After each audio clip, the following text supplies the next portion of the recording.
Salut, bienvenue dans cette nouvelle vidéo. Ça commence fort. Que je te fais aujourd'hui, on va parler, c'est une nouvelle série que je lance.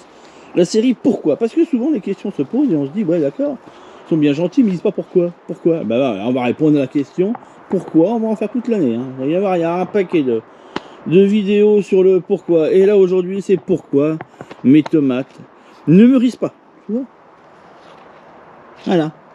À côté des autres, comme celle-là, tu vois, voilà, qui est quasi prête, hein, celle-ci, hein, je peux la choper, ou d'autres encore qui sont bien prêtes. Alors pour quelle raison? C'est la question que on va répondre aujourd'hui, juste avant, juste en dessous dans la description. Là, j'arrive avec mon doigt, j'arrive à faire un truc quand même pas mal. Je t'ai mis des liens, dont un qui te permet de pouvoir rejoindre ma liste privée, qui va te permettre de pouvoir recevoir régulièrement des tutos techniques pour répondre justement à toutes ces questions-là et toi aussi mettre en place un potager productif qui te permettra de pouvoir passer des bons moments en famille et te prémunir des longs moments de disette qui peut-être, on ne sait pas, et d'autres phénomènes encore, qui sais-je. Voilà un petit peu, tout est en description, ça t'amène toutes les semaines des sujets différents que je traite de la saison, puisque les emails que j'écris, je les fais pratiquement la veille, voire un jour ou deux avant, donc on est vraiment, tu vois, c'est pas quelque chose, c'est pas sur une liste programmée, hein, déshumanisé, absolument pas. Et tu as aussi mon Telegram où je partage mon quotidien, je te mets mes récoltes, mes machins, chose que je n'ai pas forcément le temps de faire en vidéo et qui très souvent voilà, est pas forcément intéressant en termes de...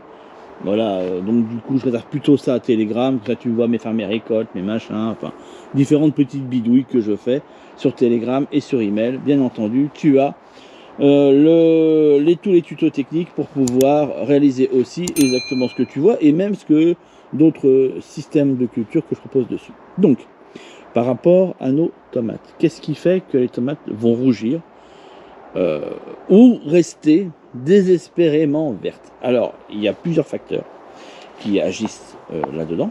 Le premier facteur qui va être important, ça va être la précocité. Ça veut dire que toutes les tomates, selon leur génétique, n'ont pas la même détermination en termes de durée, enfin en tout cas de développement.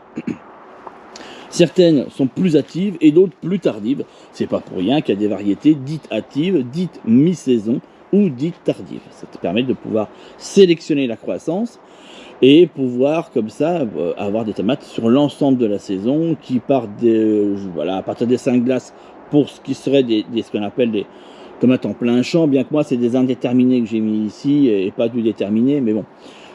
Tomates de pleine terre si tu préfères, ou tomates sous serre comme celle que j'ai en dessous. On voit une là par transparence, là.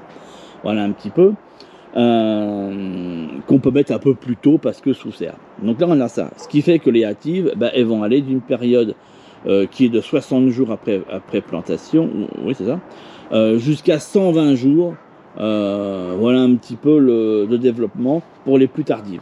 Donc ça c'est important dès le départ de savoir. Et donc si tu veux des tomates précoces, tôt dans la saison, à partir du moment où tu les mets en terre, eh bien il va falloir forcément que tu choisisses une variété précoce. D'accord. Alors il y en a quelques-unes, variétés précoces. Il y en a une que j'utilise qui s'appelle la Voyage d'ailleurs, qui est super par rapport à ça. Là ici je n'ai que des variétés mi-saison et tardives. D'ailleurs c'est pour cette raison que celle-ci, qui est une russe rouge tardive, n'est pas encore tellement développée. Elle va se développer d'ici peu, hein. Mais c'est vraiment une variété assez tardive et elle est faite exprès si tu veux. Moi ma stratégie c'est sous la serre je mets que des variétés hâtives et en pleine terre je mets que des mi-saison et de la tardive. Voilà un petit peu comment j'opère les choses. Ce qui fait que très souvent fin août sous la serre, les tomates qui sont en fin de vie, alors je vais te montrer, hein, elles sont vraiment en fin de vie, hein. Et elles sont prises par le relais de celle-ci, ce qui me permet de libérer la serre afin d'y amener d'autres cultures. Ça sort complètement du contexte, mais ça, voilà, t'expliquer les raisons pour lesquelles, quand tu as une serre pas très grande, ça permet de pouvoir le faire. Donc là, j'ai quelques variétés comme ça très précoces qu'on donnait au tout début du printemps, à partir de quasiment début juillet pour moi ici. Et là, on se retrouve avec des variétés qui sont, là, tu vois, qui continuent à progresser, qui, elles, sont des mi-saison. Voilà, celles que j'ai placées là. Mais toutes celles qui sont ici sont que des hâtives. Voilà un petit peu comment j'ai fonctionné. Donc bah forcément on arrive en fin de vie, pareil pour le concombre, hein, voilà, là bon, l'automne va pointer le bout de son nez et donc du coup le système va s'arrêter inévitablement, en plus que moi je suis comme placé un peu plus au nord, donc forcément la nuit il fait un peu plus frais. Ça c'est le premier point. Le deuxième point, ça va être les conditions météo, parce que la tomate elle a une température de développement qui va de 16 degrés à peu près jusqu'à 24 degrés, voilà. Donc dès qu'on dépasse les 24 degrés ou qu'on descend en dessous des 16 degrés, 15 degrés, tu vois, eh bien elle se met en dormance, c'est-à-dire qu'elle ne progresse plus. Donc pour peu qu'on soit sur un début de saison un peu frais, d'où l'importance qu'on se sert de mettre des protections nécessaires pour éviter, surtout la nuit, que les températures descendent trop basses, surtout dans une région comme la mienne où les nuits au début de l'été sont quand même encore autour de 10 degrés. Donc c'est hyper important de fermer la toile, d'avoir comme des protections qui permettent de pouvoir maintenir une température. Mais on peut retrouver aussi ce phénomène à l'inverse. Ça veut dire avec une chaleur qui dépasse les 24 degrés et qui avoisine les 30 degrés. Et là cet été, on a eu une saison assez caniculaire avec des températures ici qui dépassaient les 30 degrés. Donc on était autour de 32 à 35 degrés. C'est ce qui fait que j'ai eu des variétés qui ont eu... alors les actives, elles sont parties très rapidement. Par contre, les mi-saisons ont eu un peu plus de mal parce qu'on est tombé pile poil dans cette période assez caniculaire qui a créé un peu de retard supplémentaire. Et les tomates ont commencé à rougir à partir du moment où la température s'est rabaissée. En fait, à partir du moment où la première saison de canicule, celle qu'on a connue en juillet, s'est arrêtée. Et donc, du coup, les mi-saisons ont pu démarrer à ce moment-là. Voilà un petit peu. Donc, du coup, ça permet de pouvoir mieux comprendre comment fonctionnent ces choses-là et où on en est là-dedans et comment on se situe quand les tomates restent vertes.